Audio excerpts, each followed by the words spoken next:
Welcome to the Dear Young Married Couple podcast. Today we're talking about crafting your ideal week. It's December 28th, if you're watching this the day it came out, and we're looking into the new year of 2022, and a lot of people are thinking about New Year's resolutions. And you know what? New Year's resolutions, I think, have gotten a lot of flack lately. Yeah. But I think there's something just special about them. Mm-hmm. Even if, you fall off the bandwagon at some point, it's not about the fact that you failed at one point. It's that you tried. Yeah. And I think, and giving enough time in your week or in 1 week of this year just to set a goal. Yep. Where are you going? I think that's so valuable. Yeah. And whether you do this in, January, the end of December, or any other time throughout the year, setting time aside to set goals, and as we call them, our New Year's habits, because we want to focus on the behavioral aspect of the habit, therefore meeting that goal. And so regardless of the time of year that you do this, we encourage you to do it. Yeah. So the first thing that we wanted to encourage you to do is take a week just to focus on where are you going. I often like to I forgot where I got it, but it went something like this. Most people spend more time planning their next vacation than they do planning out their life. I think it was Michael Hyatt in his book, The Best Year Ever and Living Forward. Yeah, yes. 2 great books. Mm-hmm. So sitting down and asking, what do I want out of life? What do I want my life to be like? Mm-hmm. What do I want my life to produce? Yep. That could be so helpful. And practically speaking, people are like, take a week aside and do what? So it doesn't have to be like a full week, only focused on this. What we do is sometime during the week after Christmas. So between December 26th and the 31st, just before the new year, that's usually the week that we choose. Yeah. But what that means is we take time to go to a coffee shop on one of those days. It's usually a couple hours where we map out and we go through, and you can actually listen to a prior episode where we detail this, but we go through like spiritual, mental, psychological, physical, academic, financial, serving and ministerial, like what are all the ways we want to change our habits this year? Yes. And why I say week 2 is generally around this time of year, I start mulling over, how did last year go? Yeah. Where did I excel? Where did I do exceptional? Where do I need to work on? Mm-hmm. Where are my biggest growth areas? And often I'll read a book. So a book that I'm looking forward to reading, I just came across it and I want to look at it. It would be EOS Life. I believe it's by Gino somebody. I forgot it. We'll put it in the show notes. You have to look. And then there's another book that I'm looking forward. It's coming out in January, mid-January. It's by Donald Miller. It's called Hero on a Mission. 2 books. I love Donald Miller's work. And this one is kind of in that personal domain. So 2 books that I'm looking forward to gleaning some wisdom from.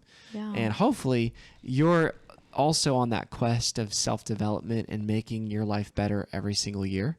Because, you don't want to live for 30 years, but only grow, or never grow in those 30 years. You just live the same year for 30 years. You actually want to build every single year off the last year. Yeah. Because, change is incremental. Right. Growth is incremental. It doesn't all happen at once. But if you could put a little bit of effort, even a little bit every day, you're going to grow. And the fact that you're listening to this podcast or watching this video tells me that you're on that quest too. So nice to meet you. So let's hone this in a bit. We're talking about crafting your ideal week. Yes.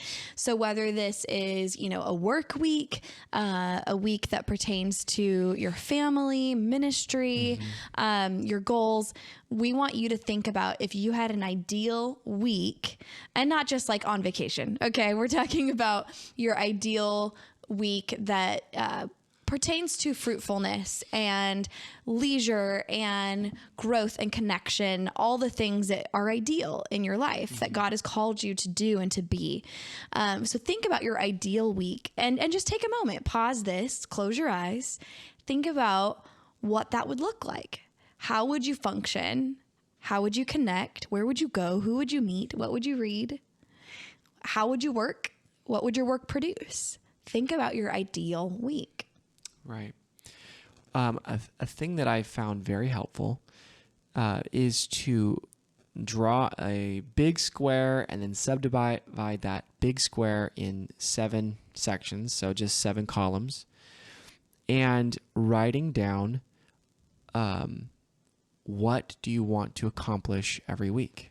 Because remember that your day is your life in microcosm. If you put in specific things in your day, you're going to reap later on down the road what you're putting in that day. So if you're just messing around and being a consumer rather than a creator or a producer, you're not going to produce. Right. But if you're continually working on yourself and working on your creative juices and working on producing, you're going to have something to give. So, and that kind of gets us. So here's the first homework assignment.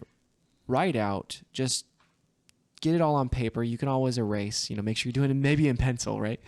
Or digitally. Digitally. But write out, okay, here's a week. What could I put inside of a week that would help me get to where I want to go?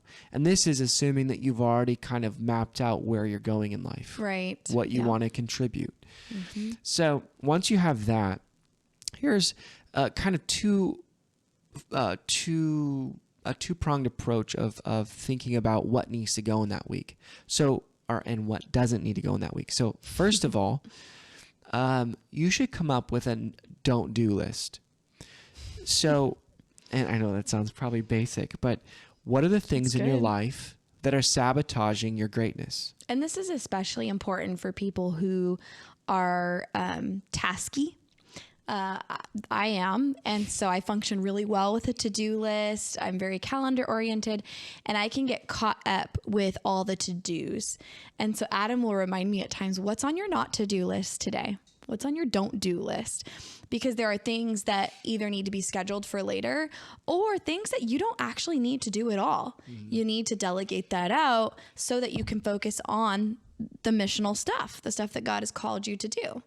And everyone has a different, approach to their not to do list, depending on where they are in life, their career, their ministry, etc. So everyone's not to do list will look different. But it's important to really evaluate what's on your not to do list. Right. And so she's talking about, so sometimes what I'm kind of getting at is there are like things that we fill our time with that don't produce anything. So like just scrolling Instagram or spending too much time on social media or playing games.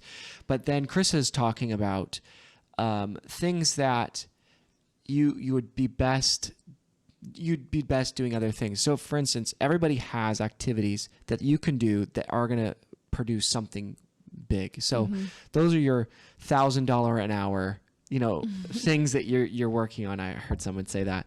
Like, what would be your $1,000 an hour activities? So if you're creating something that, the culmination of this time will produce something monetarily big down the road. Or your greatest impact activities. Yeah, exactly. Yeah. Another way of looking at it. So like if you're preparing a sermon or you're preparing a talk and, there are things that you're going to do that are going to create the biggest impact. Right. So, okay, let me pull back. This is a really helpful tool that I walked away from EOS Life with. I think it's a really good tool. So what does EOS stand for? Entrepreneurial Operating System. Okay. Okay. So we're entrepreneurs and we're trying to get systems in our life. So and this book called Traction is a really good one for businesses, by the way. We got lots of recommendations for you in this one. You get me on books and I'll just keep going. So just if you have another piece of paper, draw out a big square that takes up most of your paper and then subdivide that square 4 ways. So there should be, quarters, right? So now in the top left square, you should have like and good. So, and then the bottom left is not so good and not so good. And what was the? And like. And like. Good. Mm-hmm. Yeah, that's right.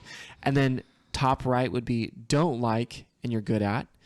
And then the bottom right would be that not so good at and you don't like. Okay, so you might have to might be helpful to have a visual. Rewind that a couple of times. Yeah. Okay, so now you have this like grid. Now put all of the activities, everything that you're doing on that grid. That should give you an idea of what things, so for instance, what we want more of and what you want to spend more time doing are those activities that you like, that you enjoy doing, mm-hmm. and that you're good at. So for me, okay, let's look at myself, I guess. So I hate emails. I hate checking emails. I hate responding to emails. I hate emails. Now, I do have to join the world sometimes and do all that. But I could maybe see that, I'm not very good at it and I don't like it. So I avoid it. So how can Much to my dismay. Yes. So how can I make sure that people don't email me or get off of lists so I'm not overwhelmed by the amount of mm-hmm. emails that I'm getting? So in other words, I'm going to try to minimize the time doing emails. Mm-hmm. Now I would put Karissa in, I don't know if she likes emails. I would probably say she doesn't like emails, but she's good at it. But she sees it as it's a necessary task mm-hmm. for the business. Yeah. So what she was talking about a little bit ago is I challenged her on it. Babe, you spend a lot of time responding to emails mm-hmm. that I think a lot of those, we need to set up systems. A lot of those could be delegated to other people. Mm. Yeah. And I'm challenged by that because we do have an awesome team and they take care of a lot of like the scheduling emails and stuff like that. But there are emails that in my mind, nobody else can respond to. Like it has to be us. But I would challenge you AKA me because you don't do emails. So yeah, rethinking like, can other people respond to some of these emails? Yeah, because I don't think, CEOs of massive companies are spending hours and hours a day returning emails. And we don't have a massive company. Well, we got to live. See our argument? It's pretty good, huh? But, that's not Chris's $1,000 an hour task. Yeah. Yeah. But so it would be content creation or doing something like this. This is fun. Sure. Yeah. Like this, what we're doing right here, arguing on camera. But content creation is what makes the biggest impact in our company. We love putting content out there that helps you. And right. Whether that's free content or paid content, like this is our big impact task. And that's what we want to put in our like category and good at category. Hopefully we're getting better at it. Getting better. But emails wouldn't go in that same category. Right. Yeah. And so this is something that I would do individually, but also we have to do as a team. Mm-hmm. Putting all of our tasks that we do every week, on this thing and looking at, okay, so how can I focus on or put the vast majority of my time doing things that I'm good at and that I like. Now, I know that we can't get rid of everything that we don't like that we're good at. We're going to still have, going to have to do emails. Yes, in Jesus' name. Yeah. You better get better at that, babe. And Karissa has to get better at, focusing on those things that she's good at too. Yes. So that's just a really, really good way of kind of sifting through all the junk that we do and start to grow and not stay stagnant where we are, because you're not going to grow to a better, you're not going to grow to a place that you really want to be, a visionary place, just influential place, if you're stuck doing the things that you're not good at. You have to work more in your gifts. Just think of any genius. Anyone that you look at that you're like, they were a genius in what they did. They spent the majority of their time on the things that they loved doing and that they were good at. Just look at any of them. Mm-hmm. There's another really great book that's called The Genius Formula, or that was like tape series. I have to find that. Tape series? Yeah. It was by Tony cassette? Yeah. No, it was MP3, but by Tony Buzan. Okay. So... Man, we have quite the list going. We'll make sure to put this in the show notes. I've actually looked for that one. I couldn't find it, but that's a Tony Buzan is a British intellectual that talks about memory and and like capacity and stuff.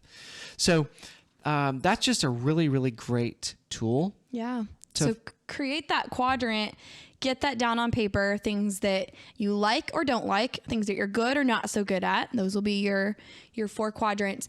And then craft that 7-day chart that Adam talked about at the beginning, where you say, if I had an ideal week, here's what would be in it.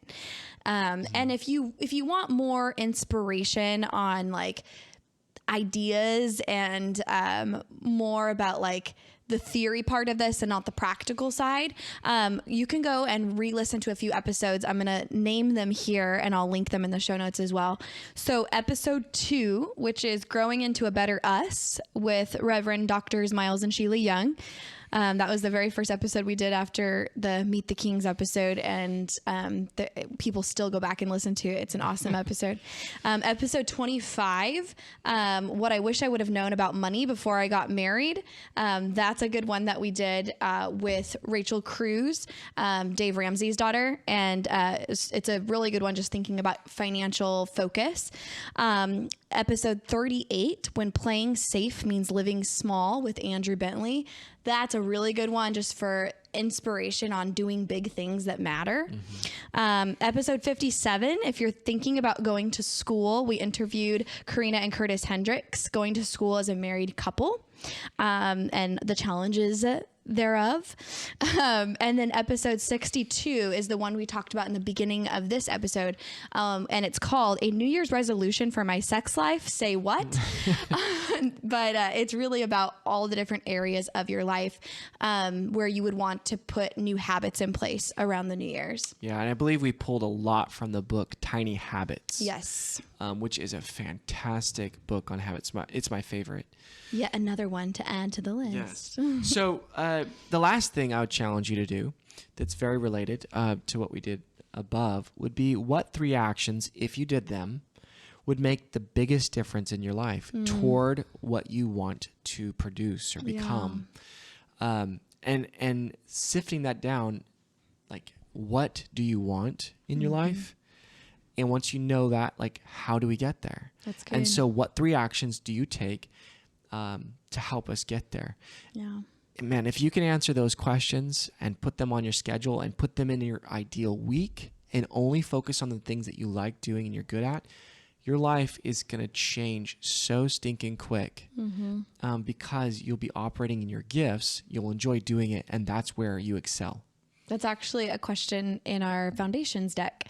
What 3 things, if we did more of them, would make the biggest impact in our life? I can't remember exactly how we worded it. Yeah. And then we had the reverse question, which 3 things, if we did less of them or we stopped doing, would make the biggest impact for us.